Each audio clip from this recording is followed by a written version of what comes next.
Guys, I am not sure if you realize this, but we are just a couple weeks away from the official start of women's college basketball. And the crowd goes wild. Which is very, very exciting for us as women's basketball fans, because what's better than women's college basketball? In advance of the season, I just wanted to highlight a couple of things, just sort of talking about some of the major conferences. So the Big Ten has released their television assignments for the year, and all 126 conference games will be on national television for the 10th season in a row. Very exciting news. For the first time ever, the Big Ten Women's Basketball Tournament Championship will be televised on a broadcast platform, with CBS airing the game on March the 10th. And the game will also be available on Paramount Plus. Partners for the Big Ten women's basketball coverage for this season include Peacock, Fox, FS1, CBS, Paramount Plus, and of course the Big Ten Network. Now, if you're a fan of Iowa, Indiana, Ohio State, or any of the other Big Ten schools and want to watch the games, I would say your best bet is to watch YouTube TV, which is likely going to give you the most or almost all of the Big Ten games this year. And I actually have YouTube TV, and that's what I plan on using and recording every single game I possibly can and watching as many of them as I possibly can. Also, YouTube TV, the DVR is unlimited, so you can just kind of record anything you want. So recording every single women's basketball game is a smart deal because it doesn't matter. Just record it, and if you can watch it, watch it. All right, guys, you can watch the Big Ten Network this upcoming Sunday, October the 15th, as they cover Iowa's game against DePaul as they play an exhibition game dubbed the Crossover at Kinnick. This is a game where Iowa will play on their football field. Me and my mom are going to be planning on going there, and you can kind of take a look at the coverage that we will have on that game right here on this channel. But also, if you want to watch the game live, watch the Big Ten Network, and you'll be able to watch that game. So that is this Sunday, October the 15th, as Iowa plays DePaul in Iowa on their football field. So the game itself is not like DePaul versus Iowa, an exhibition game. It's not that big of a deal. But playing on a football field in front of 40,000 plus fans is a big deal. So that should be a very, very fun game. That is this Sunday. All right, on to the SEC. Well, the SEC is holding their SEC Tip-Off 24 in Birmingham, Alabama on October the 18th and October the 19th. If you have the SEC Network, you'll be able to watch this two-day event live. And now this is a combination of both of the women's and men's teams in the SEC. Now remember, this media day does not feature every single player on every single team. It's just two players that represent each team. For Tennessee, it is going to be fifth-year senior Rickea Jackson and senior Tess Darby, who will be representing the Lady Vols. Sophomore Janiah Barker and senior Aisha Kubali will be representing Texas A&M. And the Gamecocks will be represented by junior Bree Hall and newbie to the team, senior Tahina Powpow.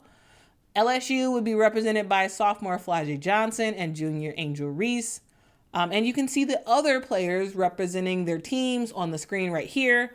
I will also put a list of the players participating in the description of the YouTube video. So games featuring SEC schools officially start on November the 6th as South Carolina faces Notre Dame in Paris. That game will be on ESPN at 1 o'clock on November the 6th. And also, LSU faces Colorado that same day at 7:30 p.m. There is no word on if that game will actually be on national TV. Once I find out, I will let you all know because I want to watch that game. All right, now on to the ACC. The ACC recently released their conference schedule, and all 135 ACC regular season conference games will be available on the ESPN family of networks. Very, very exciting. 86 of those games will be available on the ACC network in particular. The other games will be available on ACC Network Extra or the CW, which will televise ACC games for the first time this season. Now, I don't know about y'all, but I personally have not watched the CW since I was a teenager. So these games are going to get me to go back to that channel to watch it. I am very curious to see what the CW is actually playing on TV nowadays. So I guess I'll see that before and after these games are over. And also, another thing to note is that this year marks the beginning of the ACC SEC Challenge. That challenge takes place from November the 29th through the 30th, and all 14 women's basketball games will air on ESPN's network. The challenge features 3 Final Four teams from last season in LSU, South Carolina, and Virginia Tech. And as you all can see on the screen, there will be some good games played across these two days. The games that I am personally most interested in are Notre Dame versus Tennessee, Louisville versus Ole Miss, Virginia Tech versus LSU. So those 3 are the ones that I'm checking out for. I'm curious, do you all plan on watching any of these games? Let me know in the YouTube comments. All right, and finally, for NCAA College Watch, let's talk about the Pac-12. This is the last year of the Pac-12 as we know it, so let's kind of savor this year and savor the Pac-12 and kind of keep it in our heads as we see it kind of float away and sort of disappear into nothingness. For those of you all who do not know, the Pac-12 has imploded over the last several months and no longer will exist in any recognizable form next year. It will take too long to actually properly explain this. But for what you kind of need to know right now is that the teams are separating, or the schools are separating from the Pac-12 in order to make more money from football. And because football rules college sports nowadays, all the other teams are going to split as well. So it's not just football that's leaving the Pac-12. It's football's taking everybody else with them and going to other conferences.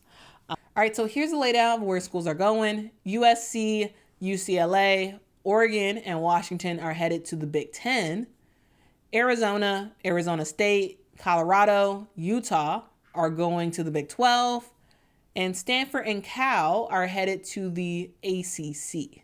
And as of right now, Oregon State and Washington State are the only 2 schools that will be conferenceless come next year, unless they figure it out, which they will. I think they already kind of have conferences lined up, but it's not confirmed yet. All right, so with that all being said, the Pac-12 is still moving ahead for this season at least, holding their media day in Las Vegas on Tuesday, October the 10th, so tomorrow. Coaches and 2 players from each program will be participating in this media day. And you'll be able to watch this coverage live across the Pac-12 networks, Pac12.com, and the Pac-12 Now app.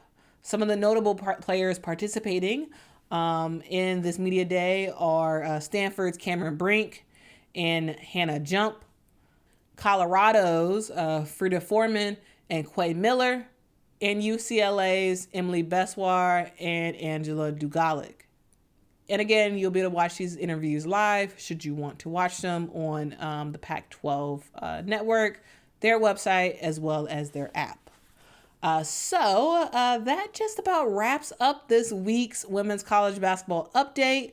Yes, there are more conferences that I could talk about and more storylines to discuss. And each week, the goal is to do just that and dive a little bit more into a little bit different stuff.